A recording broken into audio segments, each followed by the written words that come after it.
வணக்கம் நண்பர்களே. நாம் இன்னைக்கு இந்த வீடியோவில் என்ன ஒரு முக்கியமான தகவலை பற்றி தெரிஞ்சுக்க போகிறோம் அப்படின்னு சொல்லிட்டு பார்த்தீங்கன்னா, தாவேகா தலைவர் விஜய் மற்றும் அவருடைய மனைவியான சங்கீதா விஜய் அவருக்கு எதிரான ஒரு விவாகரத்து மனுவை செங்கல்பட்டு குடும்ப நல நீதிமன்றத்தில் February 24 தாக்கல் செஞ்சுருந்தாங்க. அது பெரிய சர்ச்சை மற்றும் இல்லாமல் அதிர்வலைகளையும் ஏற்படுத்தியிருந்தது. அதுக்கு ஒரு முக்கியமான காரணமே அதில் அவங்க குறிப்பிட்டுள்ள சில தகவல்கள் தான்.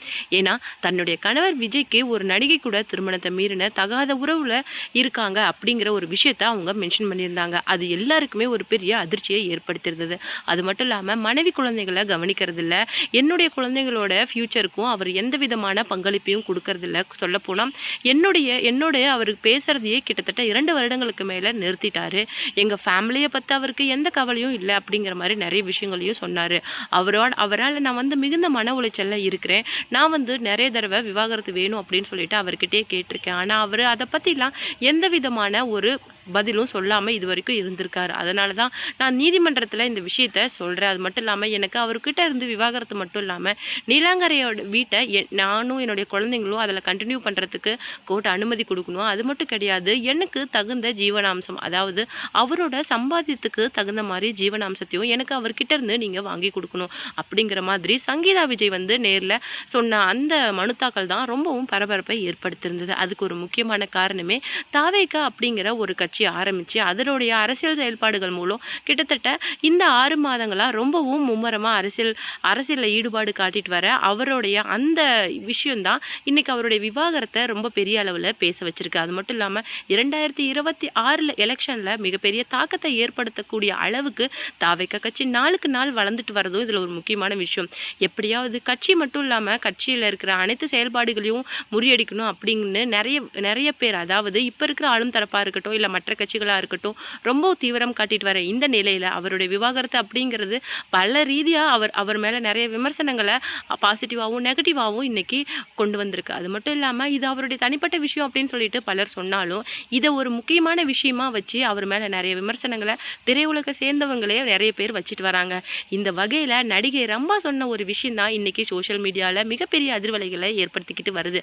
அதுக்கு ஒரு முக்கியமான காரணம் என்ன அப்படின்னு சொல்லிட்டு பார்த்தீங்கன்னா, ரம்பா மற்றும் நடிகர் விஜயோட அந்த பேர் அப்படிங்கிறது நிறைய படங்களில் மக்களால் விரும்பப்பட்டிருக்கு, ரசிக்கப்பட்டிருக்கு. அது மட்டும் இல்லாமல் மின்சார கண்ணா படத்தில் ரம்பாவும் நம்ம விஜயோட அந்த பேர் ரொம்ப ஹிட் ஆச்சு. அதில் இருந்தே அவங்களுடைய பேர் கிட்டத்தட்ட 2-3 படங்களுக்கு மேலே நடிச்சிருந்தாலும் ரொம்பவும் ஃபேவரட்டான பேராக அவங்க பார்க்கப்படுறாங்க. அந்த வகையில் நடிகை ரம்பா இப்போ சோஷியல் மீடியாவில் பதிவிட்டிருக்கிற சில புகைப்படங்கள், அது மட்டும் இல்லாமல் அவரை பற்றி சொன்ன சில விஷயங்களும் இன்னைக்கு பெரிய சர்ச்சையை ஏற்படுத்திக்கிட்டு வருது. அது என்ன அப்படிங்கிறத பற்றி தான் நம்ம சிபி ட்ரெண்டிங் சேனலில் பார்க்க போகிறோம். வீடியோக்குள்ளே போகிறதுக்கு முன்னாடி நீங்கள் நம்ம சேனலுக்கு புதியவராக இருந்தால் மறக்காமல் சிபி ட்ரெண்டிங்கை சப்ஸ்கிரைப் பண்ணி ஃபாலோ பண்ணிக்கோங்க. வாங்க வீடியோக்குள்ளே போகலாம். நடிகை ரம்பா தன்னுடைய மகன் அவரோட விஜயோட தீவிர ஃபேனாக இருக்கிறத தெரிஞ்சுக்கிட்டு என்ன பண்ணியிருக்காங்க அப்படின்னு சொல்லிட்டு, நான் விஜயை பார்க்கணுமா அப்படின்னு சொல்லிட்டு நிறைய டைம் ரம்பா கிட்ட அவருடைய மகன் சொல்லியிருக்காராம். அதுக்கு உடனே என்ன பண்ணியிருக்காங்கன்னா, தாவேகா தலைவர் விஜய்க்கு ஒரு மெசேஜ் பண்ணியிருக்காங்க. நான் குடும்பத்தோட உங்களை சந்திக்கலாமா அப்படிங்கிற மாதிரி கேட்டிருக்காங்க. அதுக்கு கண்டிப்பாக அப்படிங்கிற மாதிரி ஒரு ரிப்ளையாக தாவேகா தலைவர் விஜயும் சொல்லியிருக்காரு. அதை தொடர்ந்து அவங்களுடைய மொத்த ஃபேமிலி, ரம்பா, அவருடைய கணவர் மற்றும் அவருடைய 3 பிள்ளைகள் அப்படின்னு சொல்லிட்டு எல்லாருமே அவரை போய் மீட் பண்ணியிருக்காங்க. அதில் நடந்த விஷயங்களை ரம்பா என்ன ஷேர் பண்ணியிருக்காங்க அப்படின்னு சொல்லிட்டு பார்த்தீங்கன்னா, அவர் நீங்கள் எப்படி நல்லா இருக்கீங்க, உங்கள் ஹெல்த் எப்படி நல்லா இருக்குது, உங்கள் ஃபேமிலி இப்போ என்ன பண்ணிகிட்டு இருக்கீங்க அப்படிங்கிற மாதிரி என்கிட்ட அவர் பேசுகிற விஷயங்கள் கிட்டத்தட்ட ஒரு 10 to 15 minutes கூட இருக்காது. ஆனால் என்னுடைய மகன்கிட்ட அவர் கிட்டத்தட்ட 1 hourக்கு மேலே விளையாடிட்டு இருந்தார். அவ்வளோ ஒரு பிஸியான பர்சன். எங்களை பார்க்க அனுமதிச்சது மட்டும் கிடையாது, என்னுடைய குழந்தை கூட அவரும் ஒரு குழந்தையாக கிட்டத்தட்ட 1 hourக்கு மேலே விளையாடினது எங்களுக்கே பெரிய சர்ப்ரைஸாக இருந்தது. என்னுடைய பையன் அவருடைய மிகப்பெரிய ஃபேன். அது மட்டும் கிடையாது, நான் அவரும் சேர்ந்து நடித்த படங்களோட பாடல்கள் அவனுக்கு ரொம்ப பிடிக்கும். எனக்கு இவரை தெரியும், அவர் டிவியில் பார்த்தா கூட அவன் என்ன சொல்லுவான் அப்படின்னா, ரொம்பவும் சர்ப்ரைஸ் ஆகி எனக்கு இவரை தெரியும், விஜய் அங்கிள் தானே, எனக்கு தெரியும் இவரை, எனக்கு தெரியும் அவங்கிற அப்படின்னு சொல்லிட்டு ரொம்பவும் சர்ப்ரைஸ் ஆவான். அவனே ஆசைப்பட்டு கேட்டதுக்காக தான் நான் விஜயை சந்திக்க இந்த மாதிரி ஏற்பாடு பண்ணினேன். கிட்டத்தட்ட எங்கள் கூடவே அவர் கிட்டத்தட்ட 2 hours மேலே டைம் ஸ்பெண்ட் பண்ணார். அதில் என்னுடைய பையன் கூட அவர் ஸ்பெண்ட் பண்ண டைம் தான் அதிகம். அந்த வகையில் எனக்கு விஜயோட அந்த சுபாவங்கிறது நான் எப்படி பார்த்தேன் அப்படின்னு சொல்லிட்டு பார்த்தீங்கன்னா, அவர் அப்போலேருந்து சரி இப்போ வரைக்கும் சரி இன்னும் கொஞ்சம் கூட மாறவே இல்லை.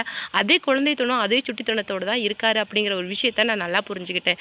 வெளியில் அவர் மேலே எவ்வளோ பெரிய அந்த நெகட்டிவ் ஃப்ரேம் இருந்தாலுமே எனக்கு அவர் அந்த பார்த்த 1 ஹவர்லேயே தெரிஞ்சிருச்சு விஜய் இன்னும் கொஞ்சம் கூட மாறல அப்படிங்கிற விஷயம். அது மட்டும் இல்லாமல் இன்றைக்கி அவர் மேலே நிறைய விமர்சனங்கள் இருக்கிறது எனக்கே ஆச்சரியமாக இருக்குது. அதாவது மனைவியை விவாகரத்து பண்ண போகிறாரு, அது மட்டும் இல்லாமல் பசங்களோட கெரியரில் கான்சன்ட்ரேட் பண்ணுறதில்ல, அது மட்டும் இல்லாமல் பசங்களை கண்டுக்காமல் விட்டுட்டாரு அப்படிங்கிற மாதிரி நிறைய பிரச்சனைகள், நிறைய விமர்சனங்களை நானும் கேட்டுட்டு தான் வரேன். ஆனால் எனக்கு ரொம்பவும் ஆச்சரியமாக இருக்குது. அதாவது குழந்தைங்க கூட கிட்டத்தட்ட 1 ஹவர் விளையாடக்கூடிய இந்த நபர் எப்படி குழந்தைங்கள புறக்கணிக்க முடியும்? அது மட்டும் இல்லாமல் நான் அவரை ஃபஸ்ட் டைம் மீட் பண்ணும்போது அவர் எப்படி இருந்தாரோ அதிலிருந்து கொஞ்சம் கூட அவர் மாறவே இல்லை. அதே ஃபன் ஃபீல்டு, அதே ஒரு சுட்டித்தனமான கேரக்டர் இன்னும் விஜய்க்குள்ளே அப்படியே தான் இருக்குது. மேபி அவர் இப்போ இருக்கிற அந்த காலகட்டத்துக்கு தகுந்த மாதிரி தன்னையும் தன்னுடைய சுற்றி இருக்கிறவங்களும் மாற்றிட்டாரோ என்னமோ தெரில. ஆனால் என்னுடைய பையன் கூட அவர் 1 ஹவர் விளையாடுறதுலேருந்தே எனக்கு தெரியுது இன்னும் அந்த விஜய் மாறவே இல்லை. விஜய் அப்படியே தான் இருக்காரு அப்படிங்கிற ஒரு விஷயம். மேபி அவர் அப்படியே இருக்கிறதுனால தான் இன்றைக்கி இவ்வளோ பெரிய உயரத்தில் இருக்கிறாரோ என்னமோ. ஆனால் அவர் தன்னுடைய மனைவியை விவாகரத்து பண்ண போகிறாரு, அதை பற்றிலாம் எனக்கு எதுவுமே தெரியாது. ஏன்னா அது அவங்களுடைய தனிப்பட்ட விருப்பம். கணவன் மனைவி வாழ்க்கை அப்படிங்கிறதே ஒரு தனிப்பட்ட விஷயம். அது மட்டும் இல்லாமல் நடிகை அப்படின்னாலும் சாதாரண மனுஷங்கனாலும், ஆனால் விவாகரத்து அப்படின்னு வரும்போது, கணவன் மனைவி அப்படின்னு வரும்போது அதில் நம்ம தலையிடுறதுக்கு பெற்றவங்களுக்கே உரிமை இல்லை. அப்படிங்கிற பட்சத்தில் 3வது மனுஷங்க அதை பற்றி விமர்சனம் பண்ணுறதோ, அதை பற்றி கருத்து தெரிவிக்கிறதோ அப்படிங்கிறது என்னை பொறுத்த வரைக்கும் அது நாகரிகமான விஷயம் கிடையாது. எனக்கு தெரிஞ்ச வரைக்குமே பசங்க கூடயே இவ்வளோ அழகாக விளையாண்டு டைம் ஸ்பெண்ட் பண்ணுறவர் எப்படி தன்னுடைய பசங்களை ஒதுக்கி வைக்க முடியும், அவங்களுடைய வாழ்க்கையை பற்றி கொஞ்சம் அலட்சியமாக இருக்க முடியும், வாழ்க்கையை கண்டுக்காமல் இருக்க முடியும் அப்படின்னு சொல்கிற வார்த்தைகளை தான் என்னால் அக்செப்ட் பண்ணிக்க முடியல. எனக்கு தெரிஞ்ச வரைக்கும் விஜய் அப்படியே தான் இருக்கிறாரு. மேபி இப்போ அவர் வாழ்க்கையில் பல பரிணாமத்துக்கு வந்திருக்கலாம். இன்றைக்கி அரசியல் என்ட்ரி கொடுத்துருக்கலாம், பெரிய பெரிய ஸ்டார் படத்தில் நடித்து இன்றைக்கி பெரிய ஸ்டாராக இருக்கலாம். ஆனால் அவர் அப்படியே தான் இருக்காரு அப்படின்னு சொல்லிட்டு நான் 200% சொல்லுவேன். எனக்கு தெரிஞ்சு மின்சார கண்ணால் பார்த்த அதே விஜய் இன்னும் அப்படியே இருக்கார். படத்தில் எப்படி இருப்பாரோ அதுதான் அவருடைய ஒரிஜினல் வெர்ஷனும் கூட. அதில் எந்த கூடுதலும் இல்லை, குறைதலும் இல்லை அப்படிங்கிறத நான் நல்லா புரிஞ்சுக்கிட்டேன். ஆனால் அவரை சுற்றி வர இந்த நெகட்டிவ் விமர்சனங்களை பார்த்தா எனக்கு ரொம்ப கவலையாக இருக்குது. இவ்வளோ பெரிய நல்ல மனுஷனுக்கு இந்த மாதிரி பிரச்சனைகளா? தன்னுடைய பசங்களையே ஒதுக்கி வைக்கிறாரு, கண்டுக்க மாட்டேங்கிறாரு, பணம் தர மாட்டேங்கிறாரு அப்படிங்கிற மாதிரி விஷயங்களை கேட்கும்போது ரொம்பவும் கஷ்டமாக இருக்குது. எனக்கு தெரிஞ்சு என்னுடைய பையன் வயசுலேயே அவருக்கு கிட்டத்தட்ட ஏகப்பட்ட ஃபேன்ஸ் இருப்பாங்க. அப்படிங்கிற பட்சத்தில் குழந்தைங்க கூட அவ்வளோ சிரித்து விளையாடுற மனுஷனால் குழந்தைங்களை எப்படி புறக்கணிக்க முடியும்? அதுவும் தன்னுடைய குழந்தைங்களை எப்படி அவரால் வாழ்க்கையிலேருந்து புறக்கணிக்க முடியும், கண்டுக்காமல் விட முடியும் அப்படின்னு சொல்லிட்டு எனக்கு தெரியல. ஒரு நடிகர் அப்படின்னாலே அவர் பொதுவெளிக்கு வர பட்சத்தில் அவர் மேலே எல்லாருமே நெகட்டிவ் விமர்சனங்களை வைக்கலாம், இல்லை பாசிட்டிவ் விமர்சனங்களை வைக்கலாம். ஆனால் அவருடைய தேவையை பொறுத்து அவருடைய விமர்சனங்கள் மாறும். இன்றைக்கி அவர் எல்லாராலையும் விரும்பப்படுற ஒரு மோஸ்ட் வாண்டட் நடிகராக இருக்கிற ஒரே பட்சத்தினால தான் அவர் மேலே இவ்வளோ நெகட்டிவிட்டி இருக்குதே தவிர, அவர் மேபி இந்த எலெக்ஷனில் இந்த பொலிட்டிக்கல் என்ட்ரியை கொடுக்காம இருந்திருந்தால் மேபி அவருடைய லைஃப் பீஸ்ஃபுல்லாக இருந்திருக்குமோ அப்படின்னு நான் ஃபீல் பண்ணுறேன். அப்படிங்கிற மாதிரி நடிகை ரம்பா அவரை மீட் பண்ணின அந்த புகைப்படங்களையும் சமூக வலைதளங்களில் ரொம்பவும் ஷேர் பண்ணி அழகாக பேசியிருந்தாங்க.